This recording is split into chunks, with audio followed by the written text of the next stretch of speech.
भागवत महापुराण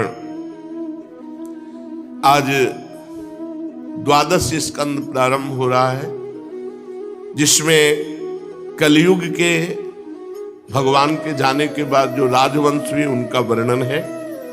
राजा परीक्षित ने पूछा भगवान परमहंस श्री सुखदेव जी से, यदुवंश शिरोमणि भगवान श्री कृष्ण जब अपने परम धाम पधार गए तब पृथ्वी पर किस वंश का राज्य हुआ तथा अब किसका राज्य होगा, आप कृपा करके मुझे ये बतलाइए। परमहंस श्री सुखदेव जी महाराज ने कहा, प्रिय परीक्षित, मैंने तुम्हें 9वें स्कंद में बात बतलाई थी कि जरासंध के पिता बृहद्रथ के वंश में अंतिम राजा होगा पुरंजय, रिपुरंजय जिसका नाम कहा गया। उसके मंत्री का नाम होगा शुनक। वो अपने स्वामी को मार डालेगा और अपने पुत्र प्रद्योत को राज सिंहासन पर अभिषिक्त करेगा। प्रद्योत का पुत्र होगा पालक, पालक का विशाखयूप, विशाखयूप का राजक और राजक का पुत्र होगा नंदिवर्धन। प्रद्योत वंश में यही 5 नरपति होंगे, इनकी संज्ञा होगी प्रद्योतन। ये 148 वर्ष तक पृथ्वी का उपभोग करेंगे भगवान के जाने के बाद। ये 5 राजा हुए। इसके पश्चात शिशुनाग नाम का राजा होगा। शिशुनाग का काकवर्ण, उसका क्षेमधर्मा, क्षेमधर्मा का पुत्र होगा क्षेत्रज्ञ, क्षेत्रज्ञ का विदिशार, उसका अजात शत्रु, फिर दर्भक और दर्भक का पुत्र होगा अजय। अजय से नंदिवर्धन और उससे महानंदी का जन्म होगा। शिशुनाग वंश में 10 राजा होंगे। ये सब मिलकर कलयुग में 360 वर्ष तक पृथ्वी का राज्य करेंगे। 5 राजा 148 वर्ष तक और ये 10 राजा 360 वर्ष तक। प्रिय परीक्षित, फिर महानंदी की शूद्रा पत्नी के गर्भ से नंद नामक पुत्र होगा। वो बड़ा बलवान होगा। महानंदी महापद्म नामक निधि का अधिपति होगा, इसलिए उसे महापद्म भी कहेंगे। वह क्षत्रिय राजाओं के विनाश का कारण बनेगा। तभी से राजा लोग प्रायः अधार्मिक हो जाएंगे।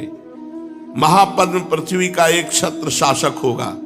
उसके शासन का उल्लंघन कोई भी नहीं कर सकेगा। क्षत्रियों के विनाश में हेतु होने की दृष्टि से उसे दूसरा परशुराम ही समझना चाहिए। उसके सुमाल्य आदि 8 पुत्र होंगे। वे सभी राजा होंगे और 100 वर्ष तक इस पृथ्वी का उपभोग करेंगे। कौटिल्य, वात्स्यायन तथा चाणक्य के नाम से प्रसिद्ध एक ब्राह्मण विश्वविख्यात नंद और उनके सुमाल्य आदि 8 पुत्रों का नाश कर डालेगा। उनका नाश हो जाने पर कलयुग में मौर्यवंशी नरपति पृथ्वी का राज्य करेंगे। वही ब्राह्मण जिसका नाम चाणक्य, कौटिल्य, वात्स्यायन है, वो पहले चंद्रगुप्त मौर्य को राजा के पद पर अभिषिक्त करेगा। चंद्रगुप्त का पुत्र होगा वारिसार और वारिसार का अशोकवर्धन। अशोकवर्धन का पुत्र होगा सुयश, सुयश का संगत, संगत का शालिशूल और शालिशूल का सोम शर्मा, सोम शर्मा का शतधन्वा, शतधन्वा का पुत्र बृहद्रथ। कुरुवंश विभूषण परीक्षित मौर्य वंश के 10 नरपति कलयुग में 137 वर्ष तक पृथ्वी का उपभोग करेंगे। बृहद्रथ का सेनापति होगा पुष्पमित्र शुंग। वो अपने स्वामी को मारकर स्वयं राजा बन बैठेगा। पुष्पमित्र का अग्निमित्र और अग्निमित्र का सुज्येष्ठ होगा। सुज्येष्ठ का वसुमित्र, वसुमित्र का भद्रक, भद्रक का पुलिंद, पुलिंद का घोष और घोष का पुत्र होगा वज्रमित्र। वज्रमित्र का भागवत, भागवत का पुत्र होगा देवभूति। शुंग वंश के 10 नरपति 112 वर्ष तक पृथ्वी का पालन करेंगे। परीक्षित, शुंग वंशी नरपतियों का राज्यकाल समाप्त होने पर यह पृथ्वी कर्णवंशी नरपतियों के हाथ में चली जाएगी। कर्णवंशी नरपति अपने पूर्ववर्ती राजाओं की अपेक्षा कम गुण वाले होंगे। शुंग वंश का अंतिम नरपति देवभूति बड़ा ही लंपट होगा। उसे उसका मंत्री कर्णवंशी वसुदेव मार डालेगा और बुद्धि बल से स्वयं राज्य करेगा। वसुदेव का पुत्र होगा भूमित्र, भूमित्र का नारायण, नारायण का सुशर्मा, सुशर्मा बड़ा यशस्वी होगा। कर्णवंश के 4 नरपति कार्णवायन कहलाएंगे और कलयुग में 345 वर्ष तक पृथ्वी का उपभोग करेंगे। प्रिय परीक्षित, कर्णवंशी सुशर्मा का एक शूद्र सेवक होगा बलि। वो आंध्र जाति का एवं बड़ा दुष्ट होगा। वो सुशर्मा को मारकर कुछ समय तक स्वयं पृथ्वी का राज्य करेगा। इसके बाद उसका भाई कृष्ण राजा होगा। कृष्ण का पुत्र श्री शांतकर्ण और उसका पौर्णमास, पौर्णमास का लंबोदर, लंबोदर का पुत्र चिवलिक होगा। चिवलिक का मेघ स्वाति, मेघ स्वाति का अटमान, अटमान का अनिष्टकर्मा, अनिष्टकर्मा का हाले, हाले का तलक, तलक का पुरुषवीर, पुरुषवीर का पुत्र होगा राजा सुनंदन। परीक्षित, सुनंदन का पुत्र होगा चकोर, चकोर के 8 पुत्र होंगे जो सभी बहु कहलाएंगे। इनमें सबसे छोटे का नाम होगा शिव स्वाति। वह बड़ा वीर होगा और शत्रुओं का दमन करेगा। शिव स्वाति का गोमती पुत्र और उसका पुत्र होगा पुरीमान, पुरीमान का मेधाशिरा, मेधाशिरा का शिवस्कंद, शिवस्कंद का यज्ञश्री, यज्ञश्री का विजय, विजय के 2 पुत्र होंगे चंद्रविग और लोमदि। परीक्षित, ये 30 राजा 456 वर्ष तक कलयुग में पृथ्वी का राज्य भोगेंगे। इसके पश्चात अवभृति नगरी के 7 आभीर, 10 गर्दभी, 16 कंक ये पृथ्वी के राज्य करेंगे। ये सब के सब बड़े लोभी होंगे। इसके बाद 8 यवन, 14 तुर्क यहाँ राज्य करेंगे। 8 यवन, 14 तुर्क राज्य करेंगे। इसके बाद 10 गुरुंड और 11 मौन नरपति होंगे। मौनों के अतिरिक्त ये सब 1099 वर्ष तक पृथ्वी का उपभोग करेंगे। 11 मौन नरपति 300 वर्ष तक पृथ्वी का शासन करेंगे। जब उनका राज्यकाल समाप्त हो जाएगा तब किलकिला नाम की नगरी में भूतनंद नाम का राजा होगा। भूतनंद का वंगिर, वंगिर का भाई शिशुनंदी और यशोदानंदी और प्रवीरक ये 106 वर्ष तक पृथ्वी का राज्य करेंगे। इनके 13 पुत्र होंगे, सब के सब वाल्मीकि कहलाएंगे। उनके पश्चात पुष्पमित्र नामक क्षत्रिय और उसके 10 पुत्र दुर्मित्र का राज्य होगा। परीक्षित, वाल्मीकि वंशी नरपति एक साथ ही विभिन्न प्रदेशों में राज्य करेंगे। उनमें 7 आंध्र देश के, 7 ही कौशल देश के अधिपति होंगे। कुछ विदुर भूमि के शासक और कुछ निषेध देश के स्वामी होंगे। इनके बाद मगध देश का राजा होगा विश्वस्फूर जी। ये पूर्वोक्त पुरंजय के अतिरिक्त द्वितीय पुरंजय कहलाएगा। ये ब्राह्मण आदि उच्च वर्णों को पुलिंद, यदु और मद्र आदि म्लेच्छ प्राय जातियों के रूप में परिणित कर देगा। इसकी बुद्धि इतनी दुष्ट होगी कि ब्राह्मण, क्षत्रियों, वैश्यों का नाश करके शुद्ध प्राय जनता की रक्षा करेगा। ये अपने बलवीर से क्षत्रियों को उजाड़ देगा। पद्मवतीपुरी को राजधानी बनाकर हरिद्वार से लेकर प्रयाग पर्यंत सुरक्षित पृथ्वी का राज्य करेगा। परीक्षित, ज्यों-ज्यों घोर कलयुग आता जाएगा त्यों-त्यों सौराष्ट्र, अवंती, आभीर, शूर, अर्बुद, मालव देश के ब्राह्मणगण संस्कार शून्य हो जाएंगे। सिंधु तट, चंद्रभागा, तटवर्ती प्रदेश, कौंतीपुर और काश्मीर मंडल प्रायः म्लेच्छ स्वभाव वाले, संस्कार ब्रह्म तेज से हीन, केवल नाम मात्र के द्विज और म्लेच्छों का राज्य होगा। परीक्षित, सब के सब आचार विचार विहीन म्लेच्छ प्राय हो जाएंगे। ये सब एक ही समय भिन्न भिन्न प्रांतों में राज्य करेंगे। सब के सब परले, सिर के झूठे, अधार्मिक, स्वल्प दान करने वाले होंगे। छोटी छोटी बातों को लेकर ये क्रोध के मारे आग बबूला हो जाया करेंगे। ये दुष्ट लोग स्त्री, बच्चों, गौओं और ब्राह्मणों को मारने में नहीं हिचकेंगे। दूसरे की स्त्री को भोगना, दूसरे के धन को हथिया लेना कलयुग में स्वभाव बन जाएगा। सबका स्वभाव, पराई स्त्रियों को भोगना, दूसरे के धन को हड़प लेना। ऐसे लोगों की ना बढ़ती देर लगेगी और ना नष्ट होती देर लगेगी। ये क्षण में रुष्ट और क्षण में तुष्ट। इनकी शक्ति और आयुध होगी बहुत थोड़ी। इनमें परंपरागत कोई संस्कार नहीं रह जाएंगे। ये तो बहुत 2,500 वर्ष की बात बता रहे हैं, क्योंकि इतने राजा हो गए तो 2,500 वर्ष हो गए। अब तो 5,000 वर्ष के ऊपर चल रहा है। 4,32,000 वर्ष की आयु कलयुग की है। लोग अपने कर्तव्य कर्म का पालन करना भूल जाएंगे, रजोगुण तमोगुण से अंधे बन जाएंगे, राजा के वेश में म्लेच्छ ही होंगे, लूट घसोट प्रजा का खून चूसना ऐसा स्वभाव बन जाएगा। ऐसे लोगों का शासन होगा तो देश की प्रजा भी वैसे ही स्वभाव आचरण और भाषण वाली हो जाएगी। राजा लोग तो उनका शोषण करेंगे, प्रजा आपस में एक दूसरे को उत्पीड़ित करेंगे और अंततः सब नाशवान नष्ट। फिर वही आ गया, ये सब लिखा पढ़ी है, सब मर गए, मिटिया मिट हो गए, कहीं कोई नहीं।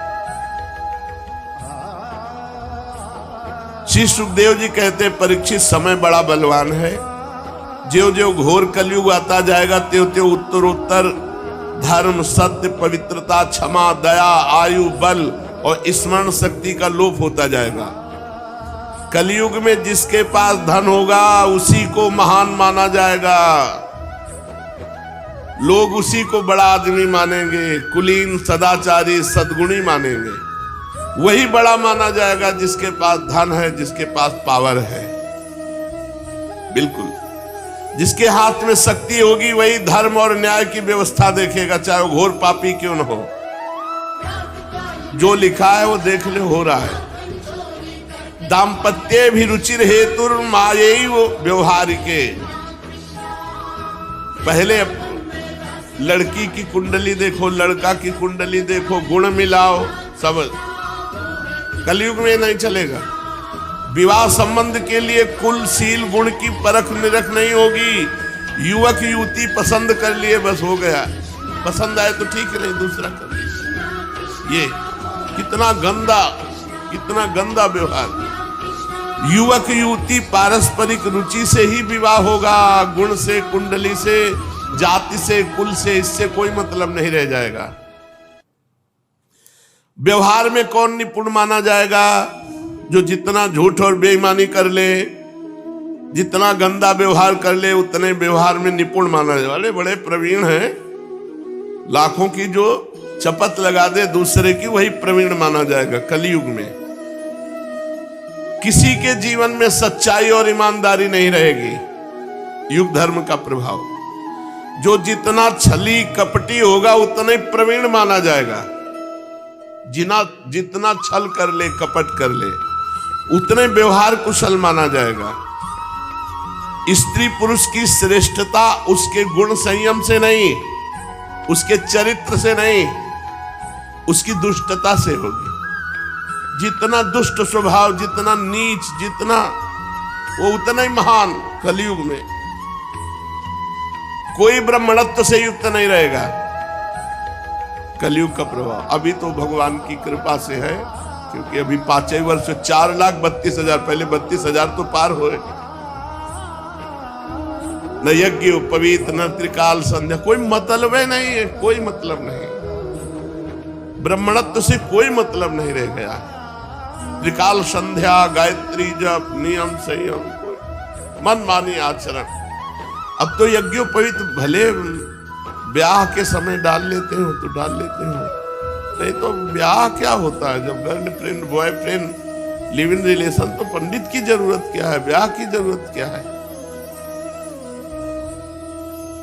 दंड कमंडल से सन्यासी की पहचान, और एक दूसरे के चिन्ह स्वीकार कर लो, कोई किसी को बोलने वाला नहीं। जब मनावे जिस आश्रम में प्रवेश हो जाओ। मनावे सन्यासी, सन्यासी से मनावे गृहस्थ, गृहस्थ से मनावे सन्यासी, कोई रोक नहीं टोक। कौन रोक टोक? बड़ा विचित्र। जो जितना घूस देने में समर्थ होगा उतना ही वो बड़ा आदमी माना जाएगा। लिखा हुआ है भाई, शास्त्र जो कह रहा वही हो रहा है। आप देख लो, वही हो रहा है जो शास्त्र में लिखा है। जो घूस देने में असमर्थ होगा, धन देने में असमर्थ होगा, वही सबसे बड़ा दोषी माना जाएगा। घूस नहीं दे सकता, धन नहीं दे सकता, असमर्थ है तो दोषी है, वही दोषी है। वो बहुत बड़ा दोष किए, घूस दे रहा है, धन है, वो दोषी नहीं माना जाएगा। बड़े लोग हैं, सत्य न्याय नहीं मिल पाएगा, पैसे के बल का न्याय होगा। ये कलयुग का प्रभाव है। अब जैसे एक वकील साहब आए, उन्होंने कहा कि हम जानते हैं कि आदमी गलत है, लेकिन हमें वकालत करना ही होगा, हमने पढ़ा इसीलिए, तो हम उसको जिताएंगे। भाई ऐसा तो नहीं होना चाहिए। क्यों जिताओगे? जब जानते हो गलत है तो क्यों जिताओगे? बोले हमारे को पढ़ाया इसीलिए जाता है, पैसा। तो अगर तुम्हारी बहन के साथ कोई बलात्कार किए हो और जानते हो तो उसका मुकदमा लेकर के उसे जिता सकते हो? चुप हो गए। जिता सकते हो, जानते हो गलत है, अब जिताओ। नहीं जिताओगे, क्यों? क्योंकि मेरी बहन है, अगर किसी और की बहन है तो आप जिता सकते हो। फिर आपकी पढ़ाई लिखाई धूल है। किस काम की पढ़ाई लिखाई? पढ़ाई लिखाई तो इसी बात की वकालत की थी कि दुष्टों को दंड दिलाया जाए और निर्दोषों को मुक्त कराया जाए। हमारे समाज की व्यवस्था तभी। पर कलयुग का प्रभाव, रुपए के आगे ज्ञान विज्ञान काम नहीं करेगा। जहां वो अटैची गई 10 लाख की, तो सब ज्ञान विज्ञान और प्रवचन एक तरफ हो जाएगा और 10 लाख दिखाई देंगे। और जो बोल चाल में जितना बाचाल होगा उसी को पंडित कहा जाएगा। पंडित सोई जो गाल बजावा, जितना प्रवीण हो बोलने में उतना ही वो विद्वान माना जाएगा। असाधुता या दोषी किसे माना जाएगा? जो गरीब होगा। गरीब होगा। गरीब होना एक बहुत बड़ी असाधुता, दोषी की पहचान मानी जाएगी। विवाह के लिए शास्त्र इनकी जरूरत नहीं पड़ेगी, एक दूसरे की स्वीकृति ही पर्याप्त है। स्वीकृति मात्र से पर्याप्त है। शास्त्र विधि विधान संस्कार की कोई आवश्यकता न समझी जाएगी। स्नान की जरूरत नहीं पड़ेगी, बस बाल काढ़ लिए, मुंह में चिकनाहट लगा लिए, कपड़े पर लत्ते से लैस हो गए, यही समझा जाएगा स्नान। ऐसा हो भी रहा है। लोग दूर के तालाब को तीर्थ मानेंगे और निकट के गंगा आदि तीर्थों को तीर्थ नहीं मानेंगे। दूर के तालाब को तीर्थ मानेंगे, नजदीक के गंगा आदि तीर्थों को तीर्थ नहीं मानेंगे। माता पिता की उपेक्षा करेंगे, माता पिता का अपमान करेंगे, वही हो रहा है। सिर पर काकुल बाल रखाना ही सुंदरता मानी जाएगी। शरीर के सौंदर्य का चिन्ह होगा बाल।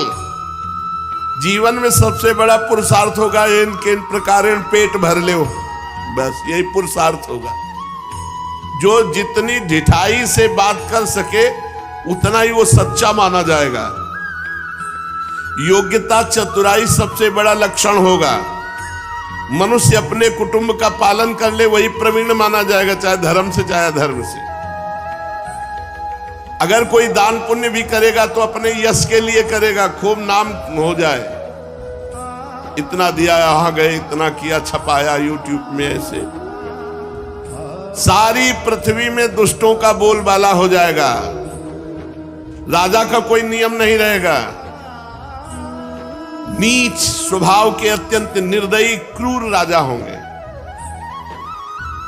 लोभी इतने होंगे कि उनमें और लुटेरों में कोई अंतर नहीं माना जाएगा। प्रजा की पूंजी छीनना, दूसरे की पत्नियों को हड़प लेना, ये सब कलयुग में। प्रजा पहाड़ों और जंगलों में भाग जाएगी, किसी तरह बीज गुठली फल फूल खा करके अपना पोषण करेगी। कलयुग में कभी वर्षा नहीं होगी, सूखा पड़ जाएगा, तो कभी कर पर कर राजा के द्वारा लगाया जाएगा, कभी इतनी वर्षा होगी कि अन्न ही नहीं हो पाएगा, कभी कड़ाके की सर्दी पड़ेगी, पाला पड़ेगा, कभी आंधी चलेगी, कभी गर्मी पड़ेगी, कभी बाढ़ आ जाएगी। कलयुग में प्रायः ऐसे ही से प्रजा पीड़ित रहेगी। लोग आगे चलकर ऐसी परिस्थिति आएगी कि भूख मिटाने के लिए भोजन नहीं मिलेगा, प्यास के लिए पानी नहीं मिलेगा। आज जैसे लिखा है 4 वर्णों की मर्यादा नहीं रह जाएगी, तो नहीं रह गई। जैसे लिखा है ब्याह के लिए पंडित या शास्त्र की आज्ञा की जरूरत नहीं, मनोनीत, मन में हमने चयन कर लिया, चयन कर लिया, चयन कर लिया, वो हो गया। भूख प्यास के लिए लोग तड़पेंगे, मरेंगे आगे जब समय। इसीलिए कर ले अभी भजन कर ले। कलयुग है और आगे आएगा तो देख लेना। ऐसे ऐसे रोग होंगे कि कोई नहीं बचेगा कि जिसके रोग ना हो। देख लो, हमने कैंसर का नाम कभी सुना नहीं था अपने समय में। अब कैंसर ऐसे हो रहा है जैसे जुकाम बुखार, ऐसे कैंसर फैल रहा है। कलयुग में मनुष्यों की परम आयु रह जाएगी 30 वर्ष। 10 वर्ष में जवान और 20 वर्ष में बुढ़ापा, 30 वर्ष में ढनंग गए। 30 वर्ष आगे चल करके आयु आएगी, 30 वर्ष में सब हो जाएगी पूरी जिंदगी का खेल। जितने में अभी जवान होते हैं उतने में सब हो जाएगा। परीक्षित, कलिकाल के प्रभाव से मनुष्यों के शरीर छोटे छोटे होने लगे। साइज कम होता जा रहा है। देखो कहां साइज बढ़ रहा है। अब इतने बड़े बहुत इतने बड़े हो गए। अब ऐसा तो नहीं कि लंबे चौड़े, शरीर छोटे छोटे क्षीण रोगग्रस्त होंगे। कोई वेद की आज्ञा नहीं मानेगा। वर्ण आश्रम सब कोई वेद की आज्ञा नहीं मानेगा। पाखंड बढ़ता जाएगा। राजा लोग होंगे लुटेरों के समान, गौवें बकरियों के समान हो जाएंगी। वो आई थी ना गाय, गोद में लेके आए थे। देख लो जो लिखा है। तो हम कहा बच्चे हैं, बोले नहीं दूध देती है, इनके बच्चे हैं। ऐसे गोद में लिए थे छोटी छोटी। गौवें हो जाएंगी बकरियों की तरह और कम दूध देने वाली बन जाएंगी। वानप्रस्थी और सन्यासी ये विरक्त आश्रम वाले घर गृहस्थी की तरह। तपसी धनवंत दरिद्र ग्रही, कली कौतुक तात न जात कहे। जिनसे वैवाहिक संबंध है उन्हीं को अपना संबंधी माना जाएगा। धान जौ गेहूं ये छोटे छोटे पौधे होंगे और रसहीन होने लगेंगे। जैसे अब खाद पड़ती है, अब कहां पावर रह गया। पहले की रोटी जो खाई है गाय के गोबर में पैदा हुई, वो स्वाद अब इन रोटियों में थोड़ी रह गया। ऐसे ही पाते चले जाओ, ऐसा गेहूं में स्वाद था। वृक्षों में जो रसाल फल देने वाले वृक्ष हैं सब सूख जाएंगे, सूख गए। बगीचे के बगीचे सूख गए। एक एक गाड़ी आम, सुबह जाओ बिछा पड़ा हुआ है आम। अलग अलग स्वाद के आम थे, हिंगुहा ये वो, बड़े बड़े वृक्ष आम होते, बड़े बड़े वृक्षों के। मतलब जितनी बड़ी राधा केली कुंज इतना बड़ा एक वृक्ष होता। ऐसे फैली डाले और जब सुबह जाओ तो बिछा हुआ आम पड़ा है, बाल्टी में डाल के बैठ जाओ, 2-4 किलो तो ऐसे ही पा जाओ। आम फ्री बुला के पवाया जाता था। जिसके बगीचे होते थे खूब आम, वो सब सूख गए। अब इतने बूढ़े हैं, इतने बड़े फल हैं, पता नहीं कौन। देखो कलयुग का प्रभाव। इतना बड़ा पेड़ है, वो डाले संभालने लायक है नहीं, इतना बड़ा फल है। ऐसा वर्ण संकर पैदा हो रहे, फल फूल मनुष्य। अधिकांश रसाल वृक्ष सूख जाएंगे, छोटे छोटे कटीली झाड़ियां और ऐसे वृक्ष रह जाएंगे। कुछ समय बाद समय आएगा कि आकाश में बादल और बिजली तो दिखाई देगी, बूंद पानी नहीं गिरेगा। कर लो भजन जल्दी जल्दी, निकुंज चलते हैं। गृहस्थों के घर अतिथि सत्कार नहीं होगा। पहले लिखा होता था अतिथि देवो भव, अब लिखा होता कुत्ते से सावधान। कलयुग का प्रभाव। दरवाजे पे तुलसी का पौधा, गाय बंधी है पवित्र, अब दरवाजे पे कुत्ता बंधा हुआ है। आजकल दरवाजे पे कुत्ता रखे जाते हैं, गेट के अंदर रस्सी बांध करके सुरक्षा के लिए। पहले लिखा अतिथि देवो भव घरों में, अब लिखा होता कुत्ते से सावधान। जनसंख्या अभी बढ़ रही फिर घटेगी, क्योंकि वर्षा नहीं होगी, भूखों मरेंगे सब। आगे समय आएगा। परीक्षित अधिक क्या कहें, कलयुग में ऐसा स्वभाव हो जाएगा मनुष्यों का जैसे गधों का। केवल बोझा ढोना, कोई भजन पूजन से मतलब नहीं। गृहस्थी केवल भोग भोजन, बस इसी के लिए परेशान रहेंगे। सब विषयी पुरुष हो जाएंगे। ऐसी स्थिति में धर्म की रक्षा करने के लिए फिर भगवान को ही अवतार लेना पड़ता है। प्रिय परीक्षित, सर्वव्यापक भगवान श्री हरि सर्वशक्तिमान हैं। सर्वस्वरूप होने पर चराचर जगत के शिक्षक हैं, सद्गुरु हैं।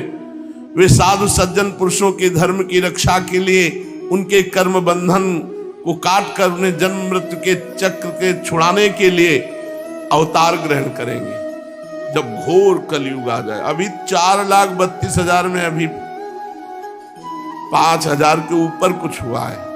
भाव भ्रष्टाचारा सब संसारा धर्म सुने नहीं काना, कलिकाल बिहाल के मनुजा नहीं माने को अनुजा तनुजा। भारी भ्रष्टाचार बढ़ेगा जब घोर पापाचार, कहीं राम कृष्ण हरि नाम सुनाई नहीं देगा, स्वाहा स्वधा वे सब। उस समय संभल ग्राम में विष्णु यश नाम के एक श्रेष्ठ ब्राह्मण होंगे। उनका हृदय बड़ा उदार एवं भगवत भक्ति से पूर्ण होगा। उन्हीं के घर में कल की भगवान का अवतार होगा।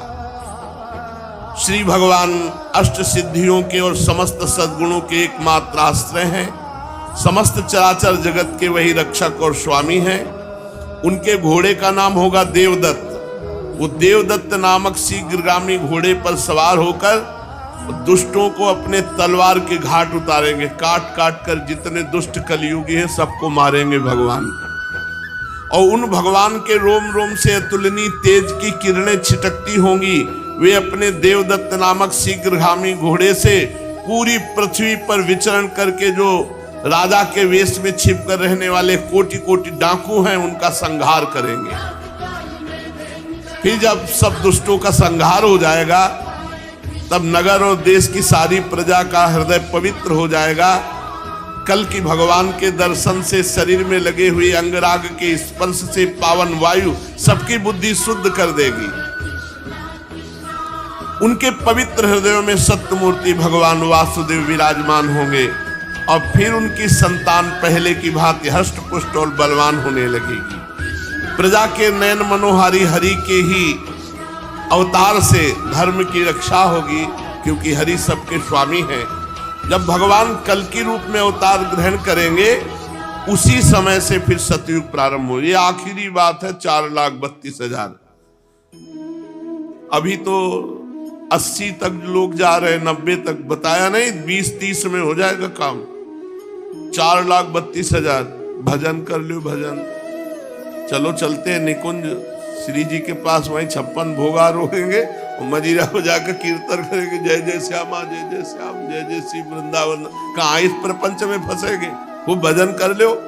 नहीं आकाश में बिजली दिखाई देगी, बूंद पानी नहीं होगा तो नीचे से पानी कहाँ निकलेगा। पीने के लिए तड़प जाओगे, मर जाओगे। ऐसा समय आएगा, भोजन नहीं मिलेगा, अन्न नहीं मिलेगा, हाहाकार मच जाएगा, इतनी जनता बढ़ जाएगी, फिर सब मरेंगे। इसलिए यही सब दिमाग में आकर भजन कर लो, खूब भजन करो। अभी कलयुग महाराज की बड़ी कृपा है, खूब खाने को मिल रहा है, अभी बढ़िया शांति है। पहले से बहुत अच्छा है। जो प्रारंभ में कलयुग का स्वरूप था उससे अच्छा स्वरूप है इस समय। देखो म्लेच्छों का राज्य रहा, दुष्टों का राज्य रहा। बड़े भाव से भजन कर लो। नहीं कभी ऐसा समय आ गया कि अधार्मिक राजा हुए तो कथा कीर्तन में रोक लगवा दी जाएगी। तो आ जाएगा समय, ये नाम कीर्तन नहीं कर पावे, ये कथा कीर्तन न कर पावे, ऐसा कलयुग में समय आएगा। इसलिए अभी खूब भजन कर लो। अगर अधार्मिक राजा हो जाए तो जो आदेश करेगा उसके फरमान का पालन होगा। तो इसलिए अभी भजन कर लो, बहुत बढ़िया समय है, भगवान की प्राप्ति कर लो। जीवन थोड़ा है, इसी में भगवत प्राप्ति हो जाएगी। हर श्वास राधा राधा जपो, आखिरी श्वास राधा तो राधा की प्राप्ति हो जाएगी। शेष चर्चा आगे। श्री राधा वल्लभ लाल।